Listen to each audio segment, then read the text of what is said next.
This video contains news and analysis related to a recent terror attack in Kashmir. The content may include sensitive visuals and discussions that could be distressing to some viewers. Viewer discretion is advised. We strongly condemn all forms of violence and terrorism. The purpose of the content is solely to inform and create awareness based on verified reports. Bharat Pakistan উত্তেজনার মাঝে জম্মু কাশ্মীরে উদ্ধার পাক shell. পুঞ্চের জঙ্গলে পাক shell পড়ে থাকতে দেখেন স্থানীয়রা। এরপরই সেখানে পৌঁছে সেটিকে উদ্ধার করে ভারতীয় সেনা। অপরদিকে রাজৌরিতে উদ্ধার হওয়া পাক শেল নিষ্ক্রিয় করল সেনাবাহিনী।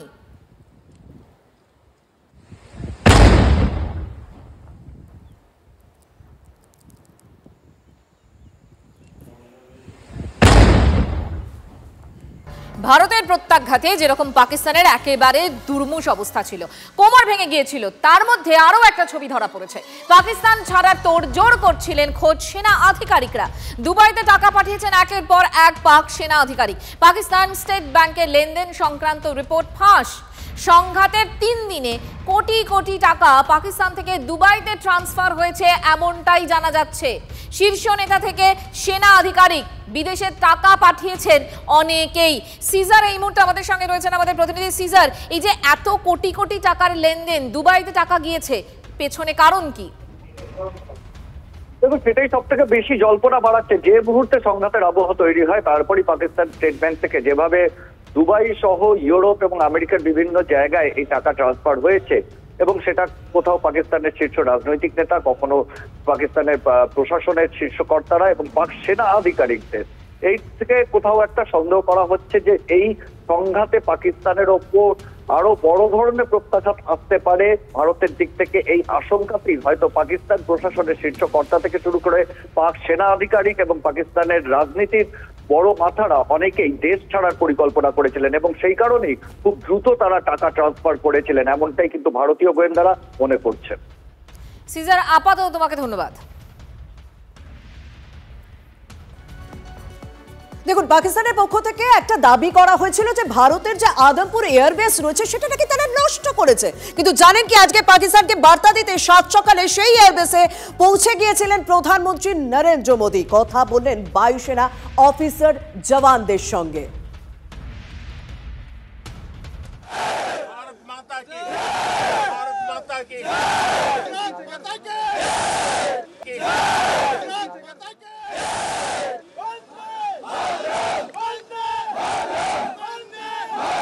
भारत माता की, भारत माता की, भारत माता की।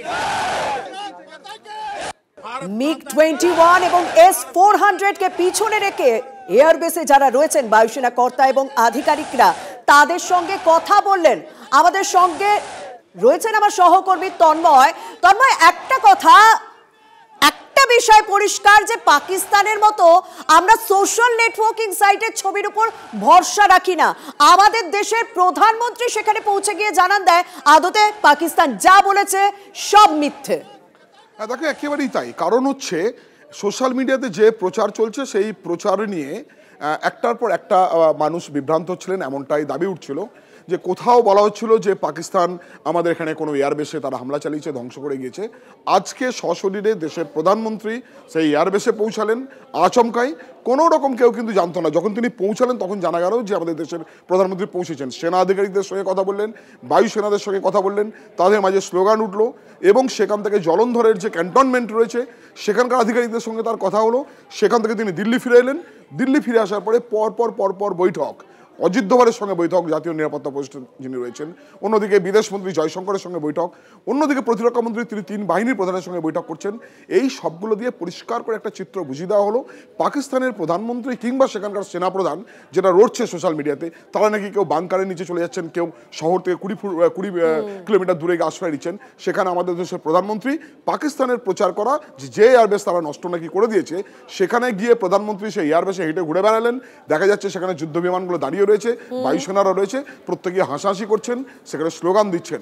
অর্থাৎ একটা বার্তা পৌঁছে দেওয়া হলো যে পাকিস্তান মিথ্যে প্রচার চালানোর চেষ্টা করছে, দুই, আমাদের সেনাবাহিনী প্রস্তুত রয়েছে এবং তাদের মনোবল কতটা প্রস্তুত রয়েছে, এবং পাশাপাশি প্রধানমন্ত্রী তাদের মধ্যে গিয়ে হাজির হচ্ছেন, পরে তিনি দিল্লিতে ফিরে এসে আবার বৈঠক করছেন। সব মিলিয়ে একদম তন্ময়, তুমি আমাদের সঙ্গে থাকো। এই ছবিটা বিশেষ করে দেখাতে হবে, সেখানে স্লোগান চলছে, ভারত মাতার জয় গান গাওয়া হচ্ছে, এবং প্রত্যেকের বডি ল্যাঙ্গুয়েজ আত্মবিশ্বাসে ভরপুর, প্রত্যেকে হাসাহাসি করছেন, এবং একটা যে সাফল্য এসেছে, সেই সাফল্য যে এসেছে তার সেই আত্মবিশ্বাসটা প্রত্যেকের বডি ল্যাঙ্গুয়েজে স্পষ্ট। আদমপুর এয়ারবেসের মোদি, भारत माता की, भारत माता की। আজ আদমপুর এয়ারবেসে তিনি পৌঁছলেন, কিন্তু গতকাল যখন জাতির উদ্দেশ্যে বার্তা দিচ্ছিলেন প্রধানমন্ত্রী নরেন্দ্র মোদী, সেখানেই তো ভারতীয় তিন সেনাবাহিনীকে স্যালিউট জানিয়েছেন প্রধানমন্ত্রী। কি বলেছিলেন শুনবো। हम सभी ने बीते दिनों में देश का सामर्थ्य और उसका संयम दोनों देखा है। मैं सबसे पहले भारत की पराक्रमी सेनाओं को, सशस्त्र बलों को, हमारी खुफिया एजेंसियों को, हमारे वैज्ञानिकों को, हर भारतवासी की तरफ से सैल्यूट करता हूं।